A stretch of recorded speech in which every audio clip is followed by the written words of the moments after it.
Hello, dear colleagues, partners, and our distinguished guests. I would like to welcome you all on Astana Finance Days 2021. First of all, I would like to introduce our esteemed speakers of today's session, who we as an AIFC have an honor to partner with. Professor Ricardo Hausmann, Director of Growth Lab at Harvard Center for International Development, Professor of Practice of Economic Development at John Kennedy School of Government at Harvard University, Professor Ruben Nikolopov, Professor and Rector of New Economic School, Professor Shlomo Weber, Professor of Economics and President of New Economic School, and Mr. Shao Gangrui, Founder and CEO of BRI Data, Asian Council member of International Project Finance Association. Thank you, our speakers. On today's webinar, we'll highlight AIFC's research projects. Research-based policymaking has become a popular concept today, and for a reason. Using sound theory and robust empirical evidence leads to a better informed decisions and more effective policy making. Today, countries around the globe have many challenges to solve. And among the most pressing questions, and for Kazakhstan too, are the questions like how to restore the economic growth, how to increase productivity, how can the country join international value chains. These are the questions I would like to refer to an expert in economic development, Professor Ricardo Hausmann. Professor, please, the floor is yours. Well, good morning, good afternoon, good evening, wherever you may be. It's an honor and a pleasure to be back in Astana Finance Days. I've seen the AIFC grow from its beginning when it was only an idea to when it's a full-fledged organization that is doing so much and so many interesting things for Kazakhstan. So it's a pleasure to be here. Let me share my screen. And I hope you're seeing my screen now without a problem. Let me say that I'm going to share with you the way we think about economic development. And economic development really is about the adoption and adaptation of technology. When you see two very different levels of income, typically these are underpinned by two very different forms of production, which imply the deployment of two very different technologies. So economic development is really about the adoption and adaptation of technology, about physical technologies of changing the world and social technologies to changing the relations between people. But let me describe what technology is. Technology really is three different forms of productive knowledge, the knowledge we use to change the world to our liking. And it's three different forms of knowledge in the sense that that knowledge takes three different forms of existence, three different ontologies, three different manifestations. And one of it is embodied knowledge in tools, materials, and so on. A codified knowledge in recipes, formulas, algorithms, how to do manuals, and tacit knowledge in brains. Notice that here you have a dentist, he's using tools, he's following protocols, but he's mixing the tools and the protocols with something that is in his brain. It allows him to see things that you and I can't see, and allows him to use the tools in ways you and I don't know how to use. That third thing is only in brains. That's its only place of existence. So tools can be shipped around and codes can be shared on the web, but it's very, very hard to put know-how into brains. And it's not just that you need know-how in one brain, is that you need teams of brains with complementary knowledge in order to implement technologies. So it would be wrong to say that this person here knows how to fly this plane because in order to implement this technology, in order to fly this plane, you need all these other people who know complementary different things, but they're all needed in the process of implementing that technology. So in some sense, a modern technology is about bringing different sets of skills together in the production of one single thing. So like if the symphony is not something that is done by a musician, it's done by an orchestra. And that's the flavor of modern technology. So one way to think about it in a very more memorable way, I would say, is to think of production as a game of Scrabble, where product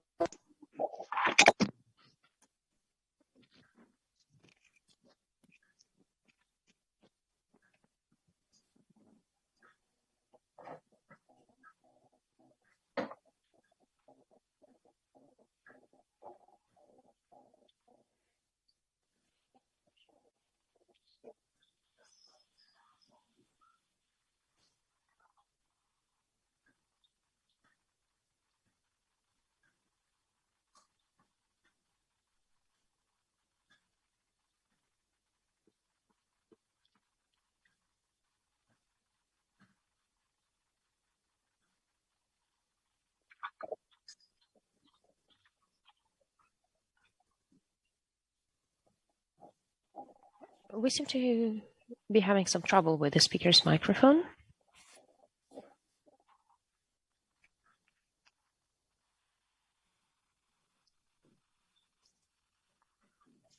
Напишите ему по чату.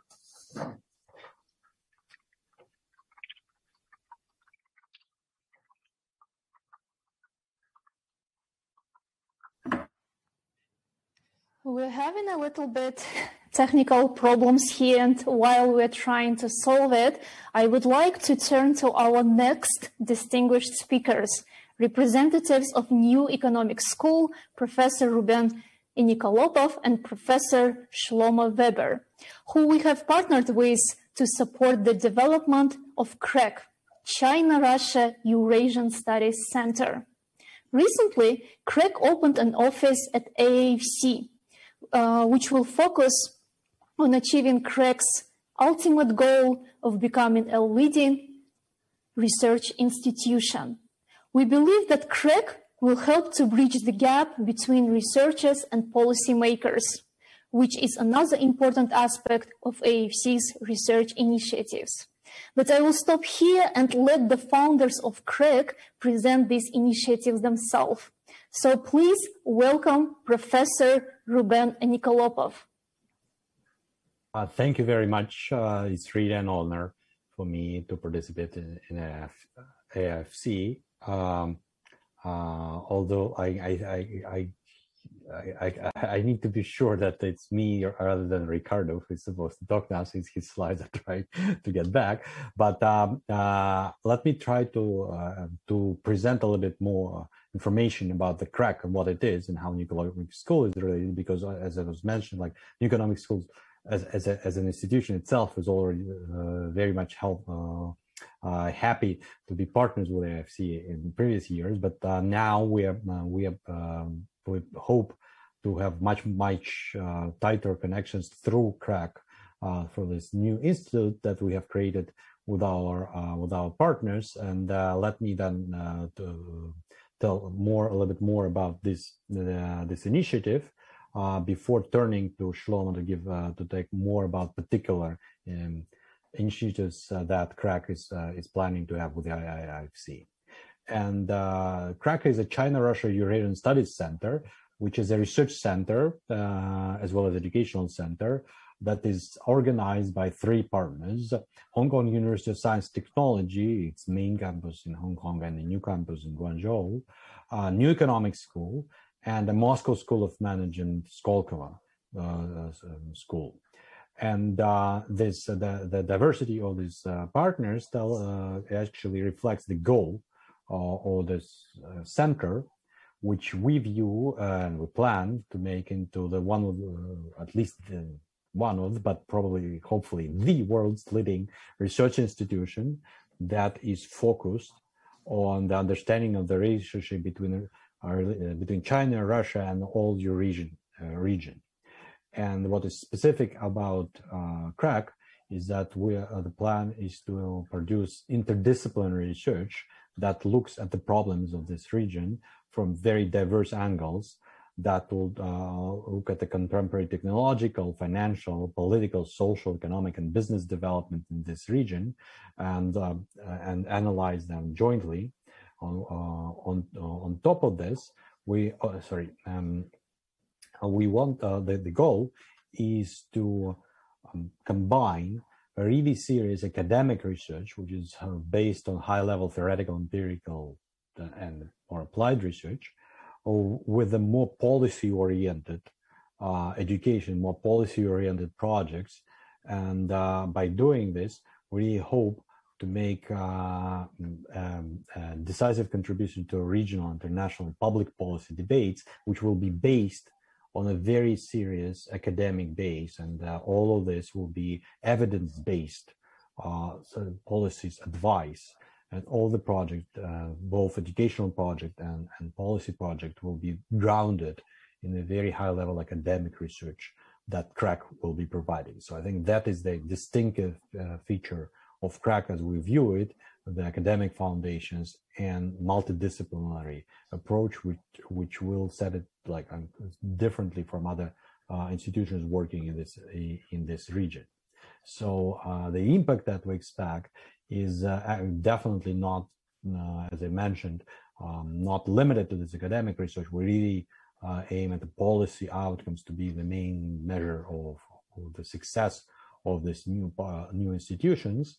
And for that, it will be very important to provide opportunities for dissemination of the research that is done by CRAC with its partners in Eurasian countries for the conferences, seminars, training courses, summer schools, and this dissemination activities will be targeting participants for all Eurasian countries. And the main research areas that we currently, CRAC is already working on, include basically comparative studies of all the countries in this region, technological development in this region, challenges to the region of all, and that part we really want to bring in this multidisciplinary perspective that will take into account challenges that are not limited to purely economic and financial challenges, but all other societal, political, environmental challenges, etc. And on top of that, we'll be looking at trade and investment and the new and very important dimension which we're working in, this energy and environment, which is a topic which is of very high relevance to specifically for the Eurasian region. And the goal and ambitions of these institutions that we really, all the partners are very seriously seeing this as a really one of the leading institutions in the future in this Eurasian region is just highlighted by the team, that the leadership team of this center, which involves really like the top divisions, top level officials from all partnership institutions, which includes Carl Johansson, who is the chairman of SKOLKOVO IAM's management program, Professor Yu Ji from HKUST, Den Yangji from also from HKUST, but from Guangzhou campus, and Professor Shlomo Weber, the president of the New Economic School, who will present with more information, as I mentioned, about the cooperation of CRAC with AIFC a bit later.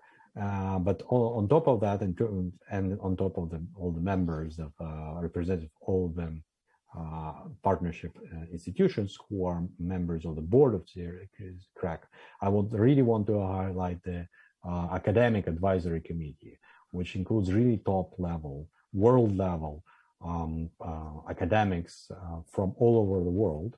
And this board is chaired by Professor Albert Park from HKUST, but include people like Kaushik Basu, who was the former chief economist of the World Bank and currently is a Karl Marx Professor of International Study and Professor of Economics at Cornell University.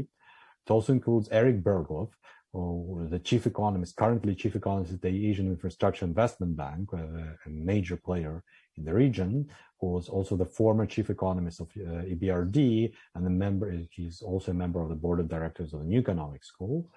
It also includes Stephen Dulac from Chicago University, one of the most famous economists who's currently working in the world, who is also became this year also an adjunct professor at the New Economic School.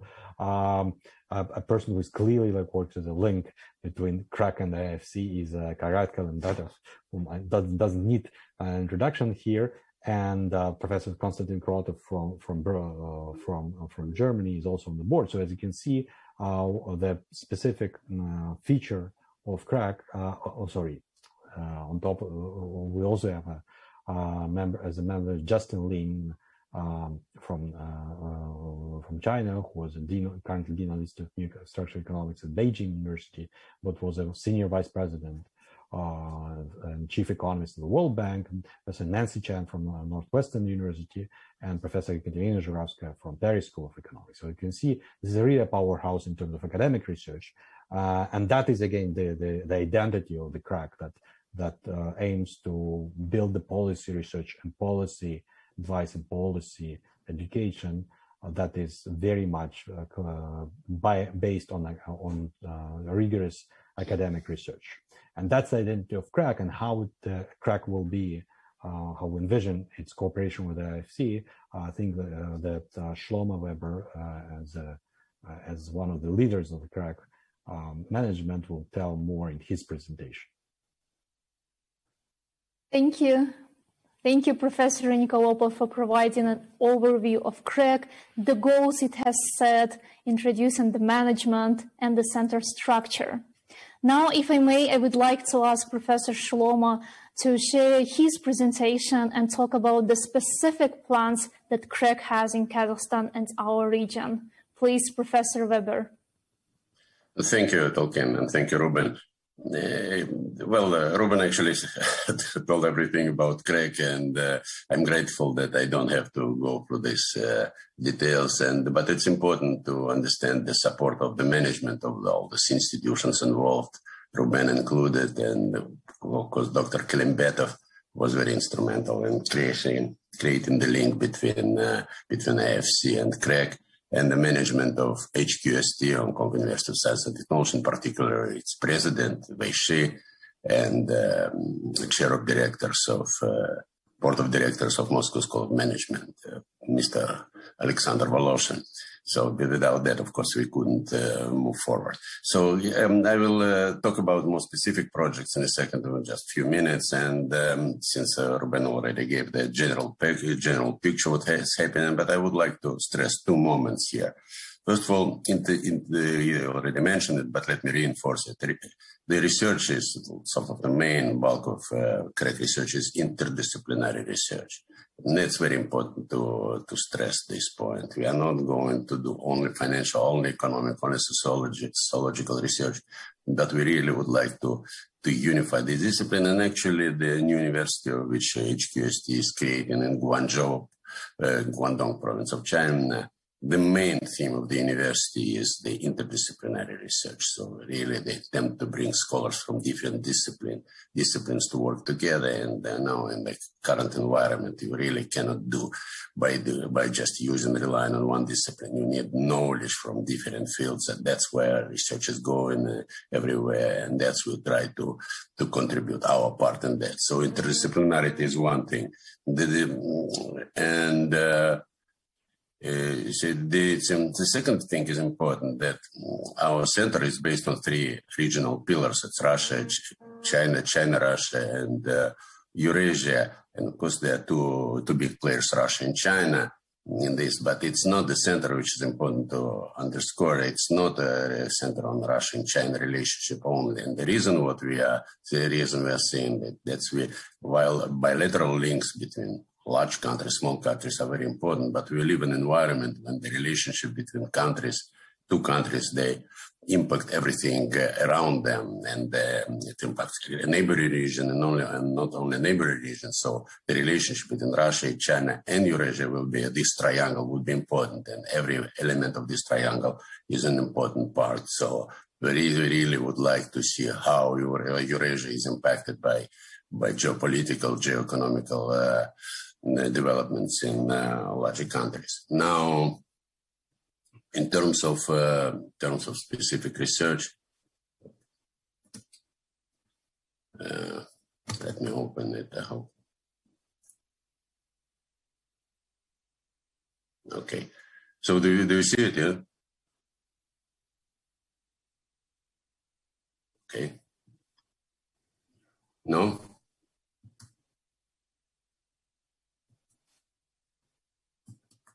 We only see the directory with files, not the presentation itself. All right. We'll try again. So you should probably share the window with the presentation, not the window with the okay. file. No.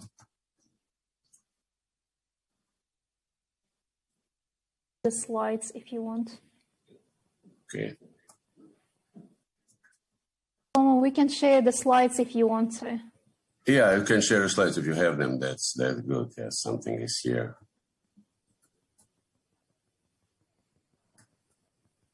We again apologize for this delay. No, that's. Can you share it, Tolkien? Sure, yeah. We'll do just a second. Mm-hmm.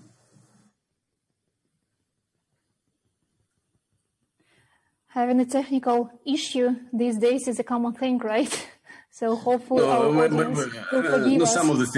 Some of the things okay, I can say without the presentations, and to talk a little bit about more specific projects which Craig together with AIFC will try to accomplish and to implement within a short period of time. So one of these projects, and I'm going ahead a little myself, is creating of central banking initiatives. This is for Eurasian countries. So basically what we have in mind is to bring together the bankers or representative central banks in the region. It's a Central Asia, Mongolia, and Caucasus, and to talk about and to discuss the issues which are faced by separate countries. What is interesting and what's important to underscore is that the central banks in developing countries, they usually play a much larger role than their counterparts in developed countries, because they to some extent the agents of change in these countries. So the challenges they faced and the developments they try to implement so very important. So that's therefore the project would aim to bring in representatives and the leaders of the central bank institutions of these countries together and to discuss. Here we are, yeah, to discuss the problems, joint problems, common problems, and that's basically what we will try to accomplish. And all right, okay.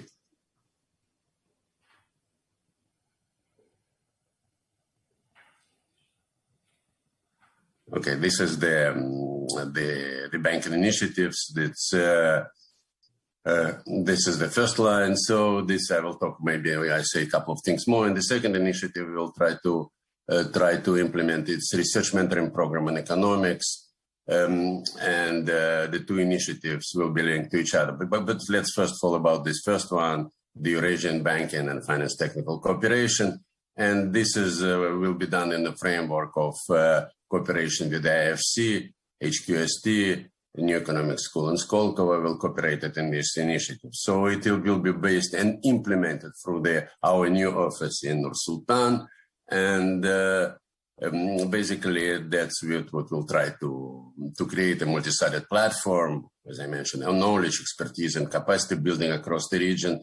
And the region, of course, the definition of Eurasia could be a little flexible here, but our first target would be, as I mentioned, would be Eurasia, Caucasus, Caucasian countries, three countries of Caucasus and North Caucasus, and South Caucasus, sorry, and Mongolia. So what we'll try to do is to bring the representatives together. And we provide not only technical assistance, which also will be a part of what we do, but also that would be important for us to develop more general knowledge, to implement more general economic principles, and which are common to all these countries there. And that would be important, which is I would like to mention from outset, which is important to its relationship of this central banking technical cooperation network project with the other project. Dinara, can we move a little? Right. No, this is the services which will be provided by. But let me talk about the second project, and I will maybe return to the first to discuss the framework. So the second project, which will be implementing, is research mentoring program economics. It's actually a very important element in what we do as CREC in general, and also respects history of development of economic education in the region. The program will be built along the lines of Economic Education Research Consortium, ERC, which was very successful programs implemented in Russia, Ukraine, Moldova, Belarus, and some other countries. And it existed and was successful for more than 20 years. Basically, what it did, it supported economic research by PhD students and new junior scholars in the region, and helped them to develop their projects. And of course, the main instrument of developing this project was the participation of the senior scholars from outside, senior scholars, advisors from outside, which went through the two-year cycle with the participants. So basically, at the beginning, the participants submit their projects, the better projects are selected, and then over the period of 2 years, including workshops and participation and meetings, the senior scholars help to develop this project. The participants present their intermediate research and then the final research, and as a result of that, there were quite a few successful projects have been developed, and it played very important role in development of economics education in Russia, Ukraine, as I mentioned, and all these neighboring countries, Moldova and Belarus, and some others. But what is important for us to underscore, to understand, so the two projects will be related to each other. So the banking program and this money mentoring program, there will be basically the two hands of the same body. And what we will do is that the agenda of the banking program will be particularly important for the mentoring program as well. So some topics would be common topics, and the topics of the banking initiative will definitely impact the choice of topics for the mentoring program. And for mentoring program, it's this, as Ruben already indicated, that's what will be consistent. The topics will be consistent with the general objectives of CREC, and which will include sustainable development, public policies, trade relationship between Central Asian countries, China and Russia, and all the issues and, of course, the challenges of Eurasia, basically. So what we see these two projects as is very important, basically, and as I mentioned, two hands of the same body. And so the plan is, what we definitely anticipate doing, is to announce both projects in 2021, and to call for workshop yet in this year to 21. So basically, we will do it through the Nur-Sultan, from the Nur-Sultan office, and with support of the management. And we are again grateful to Dr. Kalimbetov for his support, and we hopefully will be on the road in this year, and we look forward to our cooperation. And I think it's an important challenge, but if you do it right, I think the results would be very useful for the region and development of the involved countries. Thank you. Thank you, Professor Shlomo. The announcement you made about the launch of the Economic Mentorship Program is very exciting news for me personally and for the researchers in the region. This program will significantly contribute to regional and international public policy debate, and of course will bridge the gap between researchers and policymakers. And this is indeed very inspiring to us. So thank you. And I would like to welcome Professor Ricardo Hausmann, who is back now. All problems, technical problems were solved. So I would like to ask him to continue on his presentation about economic growth. Please, Professor, the floor is yours. Can I share my screen? You cannot share while the other participants are sharing. I'm sorry we had this technical problem. I don't know exactly what happened. But I hope now we're back, right? You can see my screen, no problem. Great. So I was trying to, I had said that the more letters you have, the more words you can put together and the longer the words that you can put together. So these letters are productive capabilities. The more of them you have, the more things you can do, and the more complicated the things you can do.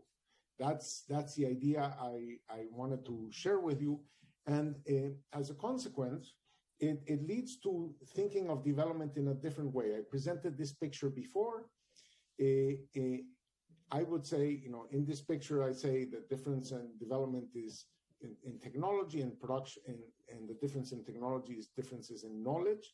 But the guy on the left has, in principle, more knowledge than the guy on the right, because the guy on the left knows how to do everything. The guy on the right, he barely knows how to drive the harvester. He doesn't know how to make it. He doesn't know how to make the gasoline. He doesn't know how to make the genetically modified seeds or the fertilizers or the insecticides, etc. When the machine breaks down, he knows the phone number of whom to call. So the way you would describe it, it's not that the guy on the right is individually more capable than the guy on the left. It's just that the guy on the right is one letter in a very long word, and the guy on the left is a very short word. So it is the ability to string knowledge together, to put it in motion, that is underpinning these differences in productivity. It's not something that happens at the individual level. It's an emergent property. So if I look at Kazakhstan and I compare it with Austria, Austria is a country that has just about a little bit under half the population of Kazakhstan. That doesn't prevent them from making, 4 times more exports than Kazakhstan, but exports that are much more diversified, right? And if we calculate how complex, how long are the words that these different countries are making, you see that Kazakhstan is concentrated in low complexity products, and Austria is concentrated in higher complexity products. So we have this idea of the product space, which is a relationship between the technologies that one product requires and that another product requires. Products are near each other here if they use more or less the same letters. If they differ in very few letters, and we can map where is Kazakhstan here, and you see that Kazakhstan has relatively few of these products, few of these circles. Each one of these circles is a product. It has few of them, and they tend to be more in the periphery, where the letters that you have are less useful to do other things. This big circle on the upper right is oil. Oil is big in Kazakhstan, but it's not connected to many other things because the capabilities, the letters that you use in oil, are not that useful in other things. So when we calculate how many letters country have, this we call the index of economic complexity, you see that Kazakhstan is here. It has many fewer letters than Russia or than China or than India or than Saudi Arabia even, but more letters than my own home country of Venezuela here. So we find the relationship between the letters that a country has and the income that it can generate. So on the x-axis is, if you want, the letters the country has. On the y-axis is the income it can generate, controlling for natural resources. And we find here countries that are unusually poor for the letters that they have, like India. and countries that are unusually rich for the letters that they have, like Greece. And we find that these gaps tend to be reduced over time. So India is a fast-growing country, and Greece is a slow-growing country, in part because India has more than enough letters to be richer than it is, and Greece doesn't.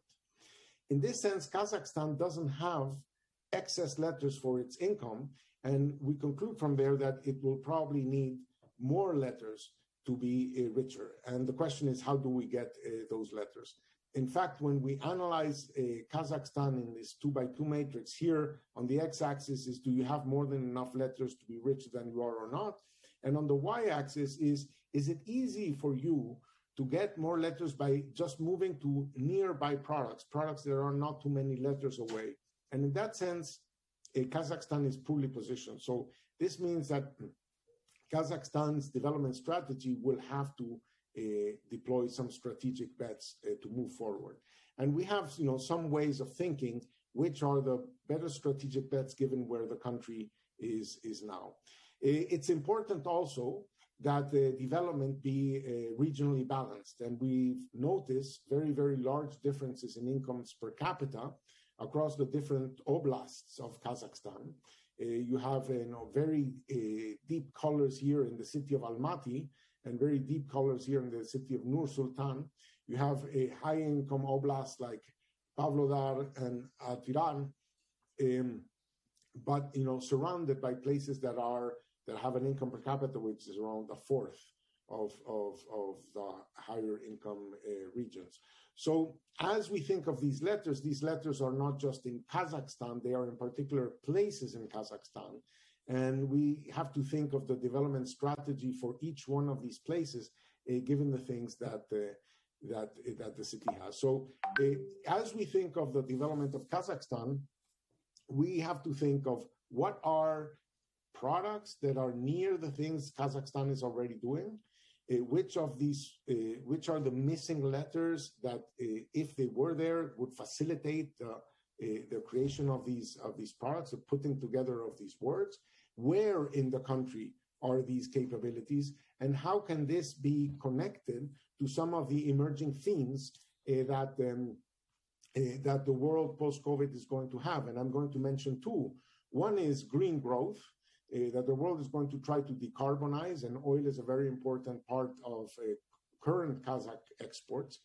But also uranium is an important part of current Kazakh exports, and uranium might be a favored technology while oil is probably going to face headwinds. But also, COVID has shown that things that used to be done in the office can be done from home, and anything that can be done from home can be done from abroad. And so probably value chains are going to be restructured by looking at activities that don't need to collocate with other activities because people can do them through Zoom. And those are some of the emerging themes that I think that the society will have to explore, because it implies things that can be done in Kazakhstan as a way of getting the country to acquire more capabilities and express them in more industrial activities, more economic activities, and more complex economic activities. Thank you very much. Thank you, Professor Hausmann, for sharing the secrets of growth and giving your insights and recommendations for Kazakhstan's growth in the future. Thank you. I believe that the audience might have questions for our speakers, so I just would like to remind that you can do so. At the end, we'll have Q&A session. And now I would like to introduce you to our partner, the expert in the area of big data and infrastructure finance, Mr. Shao Gangroi.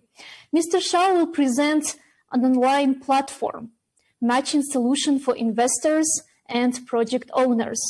This platform is not a simple database of investment projects, but rather a comprehensive solution for increasing effectiveness in finding investment opportunities. The platform's value lies in its offering of assessment of each investment project based on the unique methodology. This will allow investors to make a judgment on the project and decide if they need to spend more time and money to follow up. So with no further ado, I would like to give the floor to Mr. Shao to present more details of this exciting initiative. Please. Thank you, Token. This is Shao Guangrui from Beijing. I'm very honored to attend the AFD again, because 2 years ago I went to the Nur-Sultan to attend the AFD. I got very good memory, and I think that's today also again to attend this very important event in the region through the virtual meeting. That will be also the special memory that for myself. I'm from BRI Data, which is a technology company based in Beijing, focusing on the infrastructure financing, providing the digital solution to support infrastructure investment and financing and the whole life cycle in infrastructure asset management. So as mentioned, also introduced the Token just now, and then today I would like to introduce and also launch, I think that's the first online platform in Kazakhstan for Belt Road Initiative project investment and financing platform. I have some slides. Let me share my screen.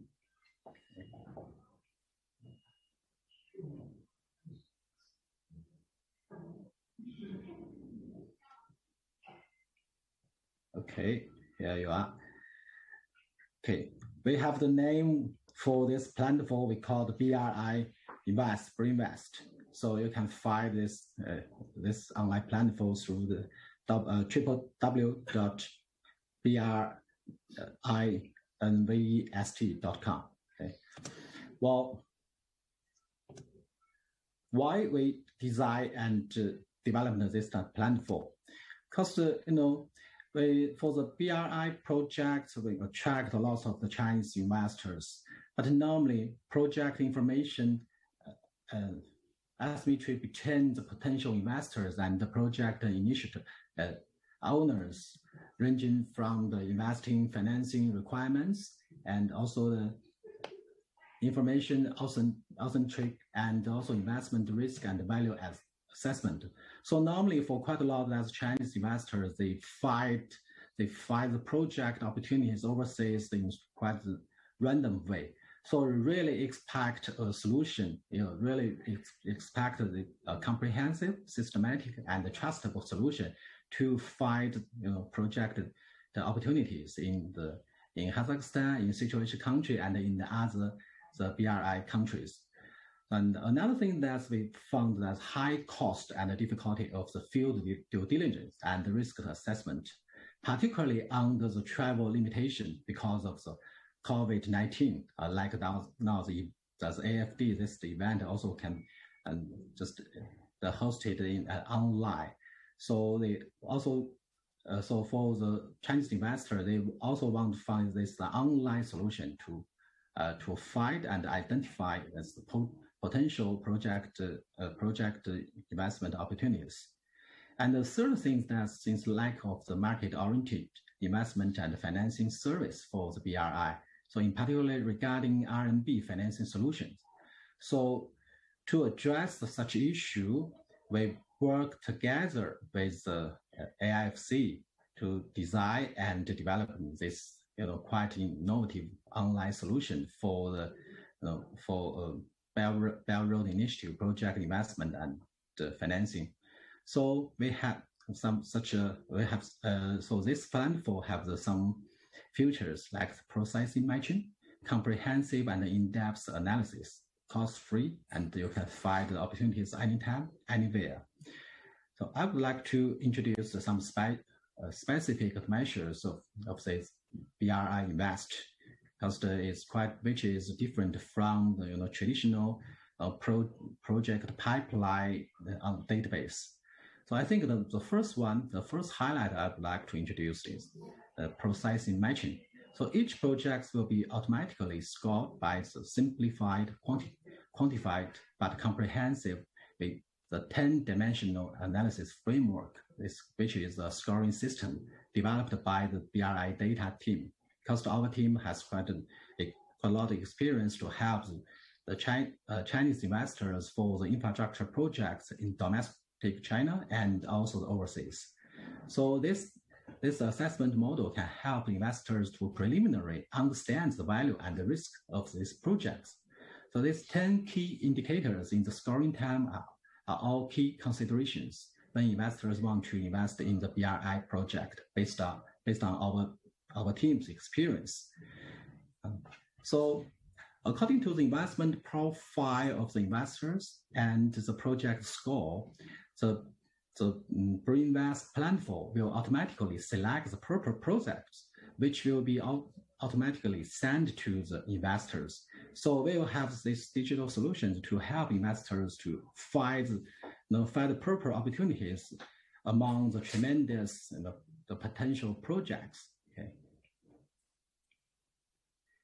And another thing that highlight this platform, as we also provide a detailed and comprehensive analysis report for the project. So such a report will be automatically prepared based on our digital technologies. If the investor has a further interest in one specific project, okay, they will get this kind of a comprehensive assessment report. And also around this online platform, so BRI investment ecosystem will be established. So basically, the BRI financing and consulting service also will be available online. Some of them will be provided by our team, but also we have quite a lot of that partners, also legal firms and consulting firms and financiers. So that's around this online platform and all this kind of the professional service for the transaction advisory will be available. And also this platform also will develop the customized investment and the financing solutions for each project. So the application of the RMB, it will be one of the key considerations. So just for this kind of special design, and for this Pre-Invest online platform, we have some 6 highlight points. The first one is project poaching system. So scoring system can help the investors to identify and find the proper project quickly, and also automatic and processing matching. And I would like to highlight again. And also providing comprehensive and professional investment analysis on BRI projects. The one-stop customized service and solution to both parties, anytime and anywhere, which is quite valuable, particularly after, due to the limitation for the travel because of the COVID-19. And also wide connections with BRI projects and potential Chinese BRI investors. Okay. And also strategic partnership with trustable government agencies from different countries. So now, today we launched this platform since we worked together with the AIFC. So we got that potential projects from the AIFC team. But in the future, we also, this platform will not just only cover that's Kazakhstan, and also will cover the other Central Asian countries. And if this model works, that also will be introduced or recommended to the other BRI countries. So that's the quite brief introduction that's for this online platform. But I think that's everybody would like to to see how this platform works. So now we also prepared 4 minutes videos to show you that if you are an investor, that you just log in the www.briinvest.com and how this platform works. Okay, now I stop my screen sharing. That's please show the video. Thank you.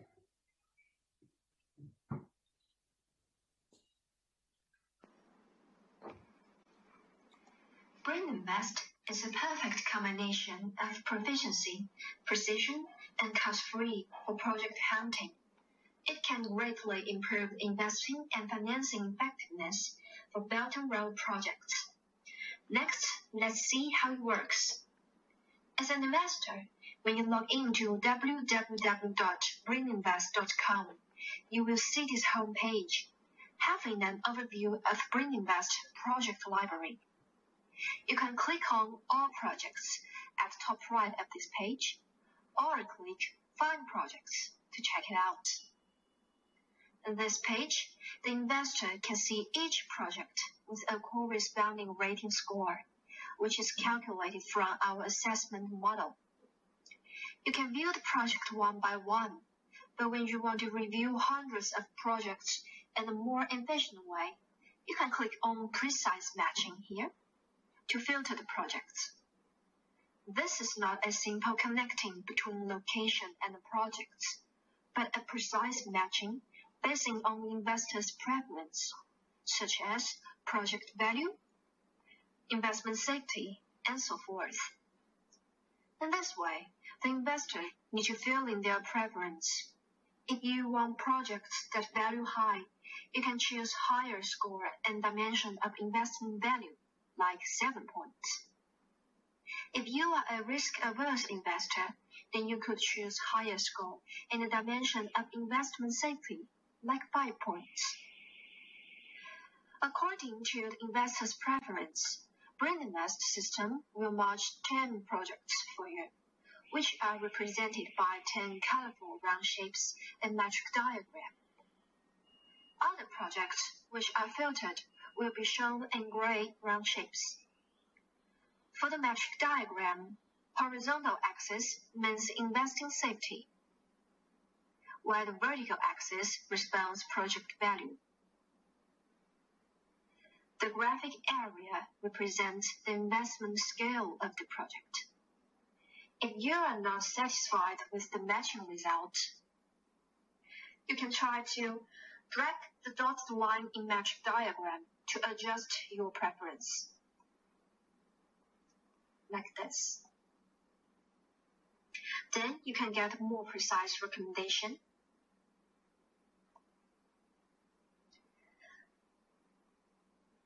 Let's have a look at this modern pork processing plant expansion project.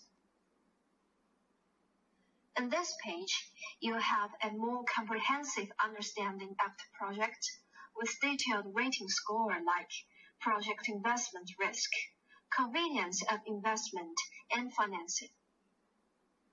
Another advantage of BrainInvest is to provide investors with comprehensive analysis of project value, investing risk, and investment convenience, which help to reduce the cost of due diligence. This feature is only open to VIP users, and therefore requires investors to register as VIPs. You only need to fill up your name, your business card to become a VIP, which is not complicated. Let's explore more features presented for VIP users. Once become a VIP user, you can see the details of the projects and the 10-dimensional scoring details. You can also view the assessment report for this project. In some sense, this assessment report could be the investor's initial due diligence report on this project.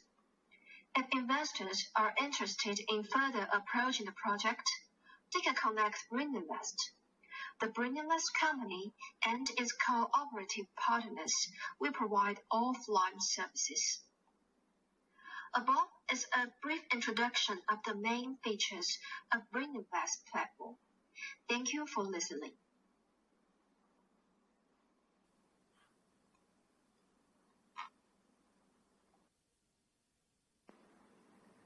Thanks a lot, Mr. Shao, for sharing your presentation and the video. Me personally, I believe in the value of this platform, and I would like to make an announcement as well that today we have formed our formal partnership with BRI Data by signing a partnership agreement. So this is a very exciting news for both sides, and I believe in the good partnership in the future.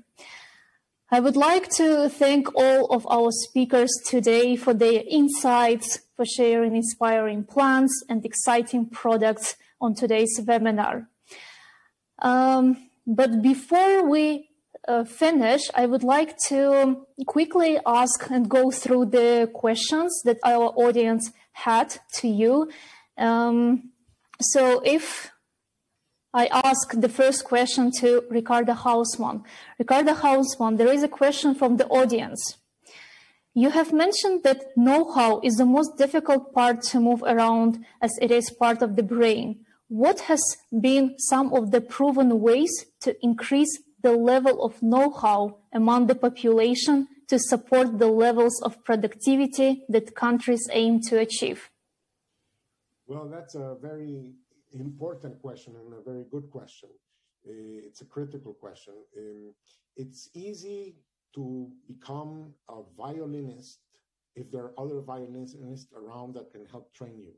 But if there's no violinist around, how do you start becoming a violinist? So it's very important to get first copies of new forms of know-how into the country. And ways in which countries have done it is through several channels. The first one is migration. We forget how important migration has been for the development of certain areas. For example, everybody wants to be like Singapore. They forget that 45% of Singaporeans are foreign born. Everybody wants to be Silicon Valley, but 54% of STEM workers of Silicon Valley are foreign born. And the other 46% were not born in California. Only 18% were born in California. So attracting talent is a critical element of getting new forms of know-how into your system. Another mechanism is diasporas. Diasporas have been critically important in the development of China, in the development of India, in the development of Israel and other countries that have tapped into this know-how through the networks of their brethren abroad. It's been very, very important for the recovery of Ireland after 1986. The diaspora is a critical element. Obviously, foreign direct investment is one way in getting know-how in, because these companies, they know how to do some things. If they realize that they cannot hire in the country the skills that they need, they will bring them from somewhere else in their network. And it's very important that countries allow that to happen. In many countries, this becomes an obstacle. And actually in other countries, say like the Emirates, this becomes a source of comparative advantage. In Arab countries, they have some startups. When the startup needs to grow, they move to Dubai, in part because Dubai has more flexible immigration laws. And finally, there's short-term movements of people.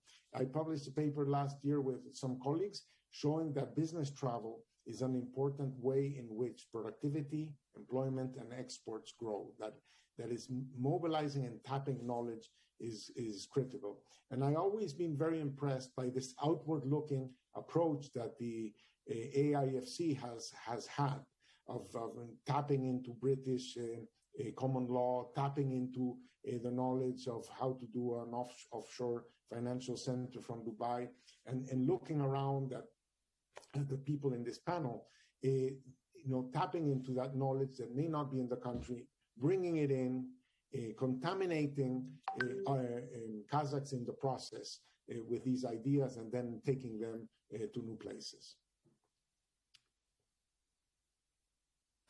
Professor Hausmann, for a detailed explanation. And now I would like to bring Professor Ruben Nikolopov back to our discussion by asking the question from the audience. What is the value add of the center, CREC, and how it is different from the other similar initiative in the region? For example, IMF Regional Capacity Development Center in Almaty. Thank you.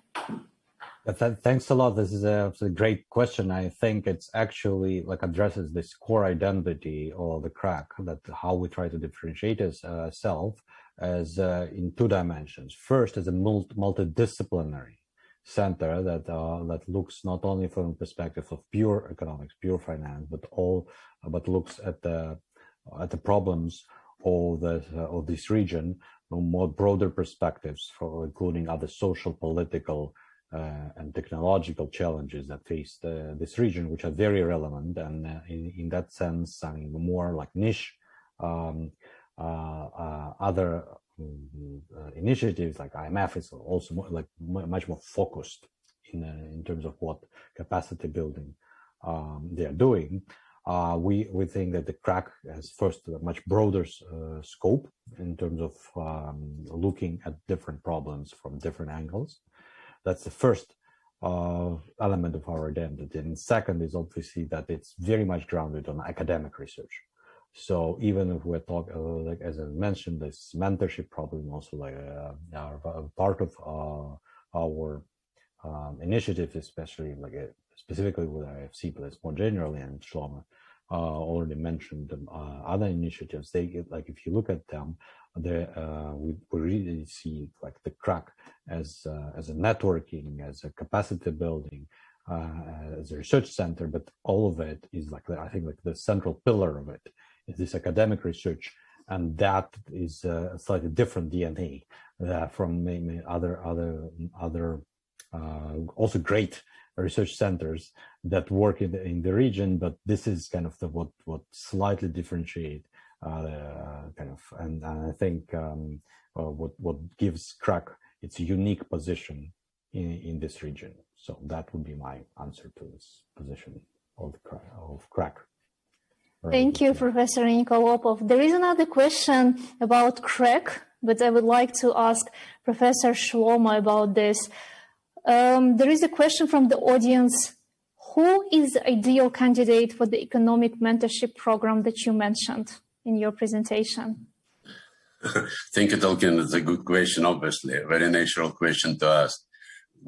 So, this, as we mentioned, the candidates for all this will be the young researchers in the countries, in the Eurasian countries, again, Central Asia, Mongolia, and Caucasus, and the PhD students. So, but in the same time, we will not close the door for for young researchers outside of Central Asia, outside of Eurasia, and even the PhD candidates in different countries. But under some conditions, the focus is Eurasia, not anything else. So in particular, just giving an example. So I think what we would be willing to support the projects which consist of the team, and part of the team is in, let's say, in Central Asia, and another part of the team is elsewhere. But so we definitely would like to focus on capacity buildings in the region, but in the same time we will use resources of people outside of the region. So, but the focus is definitely would be the regional one. So we'll support, as I just mentioned, we'll support the creation of the teams which applied for these projects, and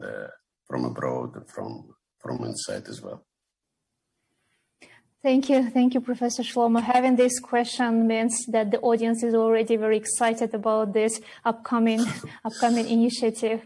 So this is a very good news. Another question I would like to ask is to Mr. Shao. There is a question. Online investment platform will aggregate information about investment projects in one place. What if projects have low investment attractiveness? What services will you offer to project owners? Okay, thank you, Tolkien. As I introduced just now, since one of the highlights for this platform is we developed an assessment model. We can help, based on our investment experience. So that one side, we can help the investors, particularly Chinese investors, to quickly understand the project, identify the project, to find the high potential project. But I think there's also another thing, based on our assessment model, we developed a project information template. So we have already shared this template with the AIFC, the partner team, because one thing that we can make sure all of the project information collected from the Kazakhstan, from the project owners, can be standardized and clear. But another thing I think that also is very important way to help the project owner initiators to understand from the investors' perspective, which kind of project will be attractive for the investors, and what kind of concern about the project that from the investors' the side. So I think that's also can help the project initiator and also owners to enhance the attractiveness of the project at the beginning. Thank you. Thanks, Mr. Shao. I'm receiving a lot of feedback from our audience who are sending their thanks to our esteemed speakers today and for their insights, for sharing the initiatives and the products. And me personally, once again, I would like to thank our speakers, our audience, and conclude this session. Thank you very much, and I will see you soon.